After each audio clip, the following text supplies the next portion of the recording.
Hello everyone. आज है 1 अप्रैल और आज इस वीडियो में हम बात करने जा रहे हैं यस बैंक के बारे में। देखिए, यस बैंक के शेयर में एक के बाद एक खबरें निकल कर आ रही है। पहले खबर आई थी निफ्टी नेक्स्ट 50 में इनको जगह मिल चुकी है और शेयर 17% तक उछल गया था। बाद में थोड़ी बहुत प्रॉफिट बुकिंग भी हमें देखने को मिली और फिर से आज अगर देखें तो हल्का सा इन्होंने ग्रोथ भी दिखाया जरूर है, क्योंकि दो बड़ी खबर निकल कर आई है और उन दोनों खबर की अगर हम बात करें तो एक पॉजिटिव है, एक थोड़ी सी नेगेटिव खबर है। लेकिन हालांकि देखा जाए तो यस बैंक में 15-16 रुपए का ये शेयर खरीदारी के लिहाज से अट्रैक्टिव है कि नहीं, वो सबसे बड़ा सवाल है। तो वीडियो को मैं शुरू करूं उससे पहले अगर आपने अभी तक चैनल को सब्सक्राइब नहीं किया है तो प्लीज अभी इसे सब्सक्राइब कर लीजिए, क्योंकि आगे भी बहुत सारे वीडियोस हैं जो आपको काफी ज्यादा हेल्प करेंगे। उसके साथ साथ अगर आपने अभी तक मेरी टेलीग्राम चैनल को सब्सक्राइब नहीं किया तो उसको भी सब्सक्राइब करना मत भूलिएगा, लिंक आपको डिस्क्रिप्शन में मिल जाएगा। तो बात करते हैं यस बैंक की।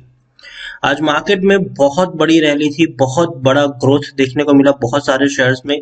कुछ कुछ शेयर्स तो 5 से 10% तक उछल चुके थे, लेकिन यस बैंक के शेयर में न कोई बड़ी तेजी थी और ना ही कोई बड़ी गिरावट।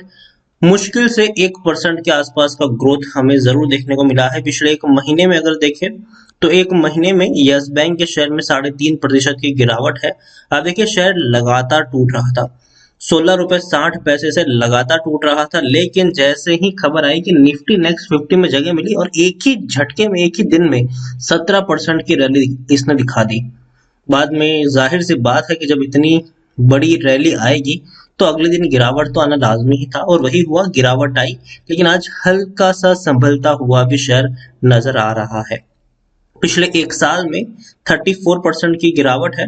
आप देखिए, शेयर 30 रुपए तक का हाई था और 26 रुपए के आसपास जब शेयर ट्रेड कर रहा था तब बैंक ने एक बड़ी फंड रेजिंग करी और उसके लिए वो लोग पब्लिक के पास गए और शेयर 12 से 13 रुपए के ऊपर ऑफर किया, एफपीओ लॉन्च किया इन्होंने।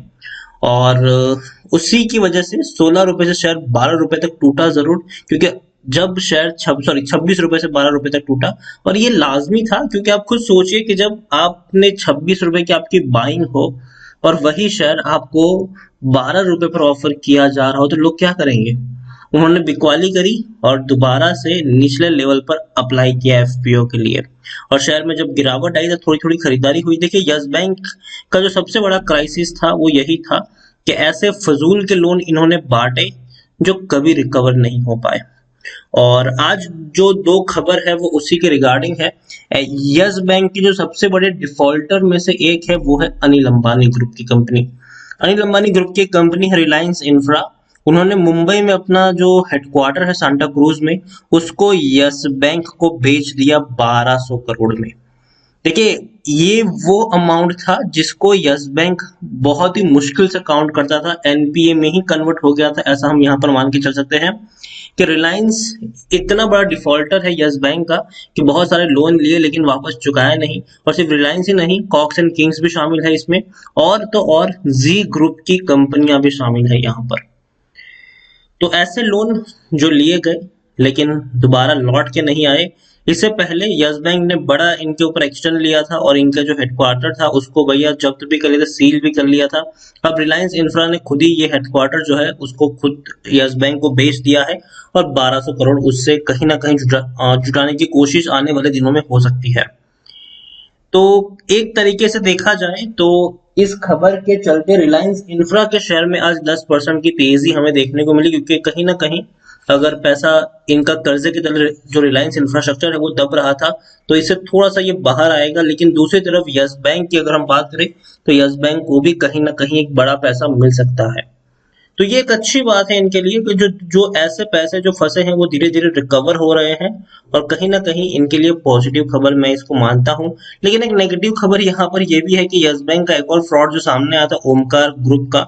तो यहाँ पर वही था कि ओमकार ग्रुप ने क्या किया था भैया, पैसों को डाइवर्स किया था यहाँ पर। देखिए, the enforcement director has filed a chargesheet in correction with money laundering probe against Mumbai-based reality group Omkar Retailers and Developers alleged illegal diversion of Yes Bank loan fraud। 400 crore रुपए तक का पैसा यस बैंक से लिया इन्होंने और उस पैसों को शेल कंपनी के थ्रू इन्होंने डाइवर्ट कर दिया। और पैसा चुकाया नहीं है, ठीक है। और इसके लिए इनके जो प्रमोटर्स है उनको हिरासत में भी लिया गया है, और अभी अगर देखें तो उनके खिलाफ केसेस भी चल रहे हैं। बड़ा पैसा यस बैंक से लिया था, 410 करोड़ रुपए तक का लोन अमाउंट था, और मान के चल सकते हैं कि शायद आने वाले दिनों में इनकी जो प्रॉपर्टीज है उसको बेच कर भी बैंक रिकवरी कर सकता है, लेकिन फिर भी 410 करोड़ रुपए तो वापस नहीं आने वाला है, इतना बड़ा अमाउंट तो वापस नहीं आएगा, ये बात भी है यहाँ पर। तो ये दो बड़ी खबर थी, एक रिलायंस इंफ्रा का जो हेडक्वार्टर था भैया वो मिल गया 1200 करोड़ में, और यहाँ पर एक और बड़ी खबर थी कि जो 410 करोड़ रुपए का जो पैसा था वो यहाँ पे फंस गया है इनका। यहाँ पर आप देखिए लार्ज कैप शेयर 40,000 करोड़ के आसपास का मार्केट कैप है। एनएससी में देखा जाए तो 9 करोड़ से भी ज्यादा का वॉल्यूम ट्रेड देखने को मिल रहा है। अगर मैं आपको शेयर होल्डिंग की पैटर्न दिखाने की कोशिश करूं तो शेयर होल्डिंग पैटर्न अभी उतना अच्छा नहीं देखने को मिल रहा है, अभी भी बहुत ही कम होल्डिंग बड़े फंड हाउसेस के पास देखने को मिली है, लेकिन उम्मीद करते हैं कि आने वाले दिनों में ये जो होल्डिंग है वो बढ़ती हुई नजर आ सकती है, क्योंकि बैंक को जगह मिली है निफ्टी नेक्स्ट 50 में। इसका मतलब निफ्टी 50 का हिस्सा नहीं है, लेकिन संभवित दावेदार ये हो सकता है निफ्टी 50 का, और कहीं ना कहीं उन कंपनियों के ऊपर बड़े फंड हाउसेस की नजर रहती है जो निफ्टी 50 में रहते हैं। वहां पर आप कह सकते हैं कि काफी लोग इन्वेस्ट भी करते हैं, निफ्टी नेक्स्ट 50 में भी लोगों की नजर होती है यहाँ पर। अब देखिए टेक्निकल रेटिंग अभी न्यूट्रल है, क्योंकि देखिए ये शेयर की टेंडेंसी रही है कि बड़ी तेजी के बाद दोबारा ये टूटना शुरू करता है। आप देखिए एक साल का ग्राफ आप देखेंगे तो वही था, 12 रुपए के ऊपर था, ऊपर पहुंचा 16 तक गया, वापस 12 रुपए तक टूट गया, वापस 20 रुपए तक गया था ये, और वापस ये टूट के आ गया 13 रुपए के ऊपर, 14 रुपए के करीब। अब फिर से ऊपर गया है 16 रुपए के करीब, अब फिर से थोड़ा सा नीचे आने की कोशिश कर रहा है। लेकिन एक चीज है कि लॉन्ग टर्म में ट्रेंड मुझे लगता है कि इसका पॉजिटिव रह सकता है। According to Moneycontrol user 93% लोग खरीदने की सलाह दे रहे हैं, 1% लोग होल्ड करने की, मतलब 94% लोगों का यहाँ पर पॉजिटिव व्यू है, जबकि 6% लोग आपको यहाँ से बेच के निकलने की भी सलाह देते हुए नजर आ रहे हैं। बैंक के क्वार्टरली रिजल्ट्स अगर हम देखें तो दिसंबर क्वार्टर में देखने को अच्छे लग रहे हैं। 150 करोड़ का प्रॉफिट था, क्योंकि कंपनी इससे पहले 18,000 करोड़, 2,000 करोड़, 1,500 करोड़ तक के लॉसेस भी बुक कर चुकी है। तो 150 करोड़ का प्रॉफिट अच्छा लग रहा था, लेकिन फिर भी इसमें भी एक कैच था, नतीजे आने के बाद गिरावट ही आई।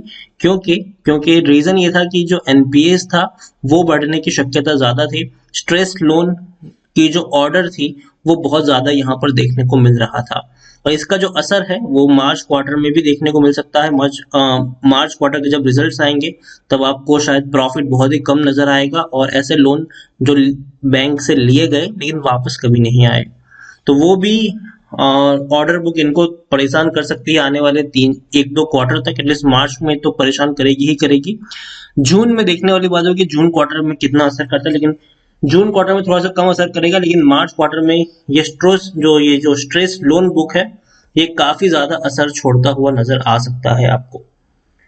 ओवरऑल अगर मैं बात करने जाऊं तो मुझे एफआईएल्स की होल्डिंग में बढ़ोतरी देखने को मिली है। आप देखिए 15% की होल्डिंग एफआईएल्स के पास है, जो पहले 11% के आसपास थी। आप देखिए जो पहले मतलब एक ही क्वार्टर में 3.85% की होल्डिंग एफआईएल्स ने खरीदी थी, जो पहले एफआईएल्स यहाँ पर, अब एफआईएल्स टोटल नंबर्स देखें तो 410 एफआईएल्स का पैसा लगा है, और 24 म्यूचुअल फंड स्कीम्स का भी पैसा लगा है। 0.32% की होल्डिंग यहाँ पर म्यूचुअल फंड भी ओन करते हैं। रिलायंस यस बैंक की अगर मैं बात करने जाऊं तो यस बैंक मुझे लगता है कि ठंडा रहेगा अभी कुछ वक्त के लिए, लेकिन लॉन्ग टर्म में बड़ी आग उगल सकता है, ये इसमें भी कोई शक नहीं है। 15 रुपए के ऊपर शेयर है, हो सकता है कि थोड़ी थोड़ी गिरावट यहाँ पर आपको देखने को मिल सकती है। दोबारा से ये आपको 14 रुपए तक भी ट्रेड करता हुआ नजर आ सकता है, लेकिन वापस से आपको तेजी की तरफ भी बढ़ता हुआ नजर आएगा। ठीक है, ग्राफ इसका इसी तरीके होगा, तेजी आएगी, गिरावट आएगी, तेजी आएगी, गिरावट आएगी, तेजी आएगी, फिर गिरावट आएगी, फिर तेजी आएगी, गिरावट आएगी, तेजी आएगी, गिरावट आएगी, लेकिन लॉन्ग टर्म में आपको ऊपर की तरफ जाता हुआ नजर आ सकता है ये। तो यस बैंक में खरीदारी की है तो भैया बेचने की तो जरूरत नहीं है, तेजी और गिरावट का खेल चलता रहेगा, लेकिन लॉन्ग टर्म में तेजी ही यहाँ पर आपको देखने को मिलेगी। तो यस बैंक खरीदारी की है, बने रही है। फ्रेश बाइंग अगर आप करना चाहो तो कर सकते हो, ठीक है, लेकिन 15 रुपए से नीचे अगर शेयर जाता है तो, और वो भी टुकड़ों में, मगर किस तरीके से कि अगर आपको मान लीजिए कि यहाँ पर 1000 शेयर खरीदने हैं तो 15 रुपए से अगर नीचे शेयर जाए तो आप 300 शेयर खरीद सकते हैं। बाद में वेट करिए, 14 रुपए से नीचे अगर जाए तो और 300 की क्वांटिटी ऐड करिए, और 13 रुपए तक पहुंचे तो बाकी की 400 शेयर की क्वांटिटी ऐड कर सकते हैं। और 13 रुपए से नीचे जाना अब मुझे लगता है कि मुश्किल है इस शेयर का, ये उससे ऊपर ही आपको नजर आएगा, क्योंकि 15 रुपए एक स्ट्रॉन्ग सपोर्ट है इसके लिए, और 12.5 और 13 रुपए का एक बहुत ही बेहतरीन और स्ट्रॉन्ग सपोर्ट है, जिसको तोड़ना बहुत ज्यादा मुश्किल मुझे लग रहा है। और लॉन्ग टर्म में अभी भी इसमें 18 से 21 रुपए तक के टारगेट आपको देखने को मिल सकते हैं। तो बने रहिए यस बैंक में और टुकड़ों में खरीदारी कर सकते हैं अगर 15 रुपए से नीचे ये शेयर आपको नजर आता है तो वीडियो को यहीं पे एंड करूंगा। पसंद आया हो तो लाइक करो, शेयर करो। चैनल पर अगर आप पहली बार आए हैं तो प्लीज सब्सक्राइब करो। यस बैंक के बारे में आप क्या सोचते हैं वो भी आप मुझे कमेंट में लिखकर बता सकते हैं। Thank you.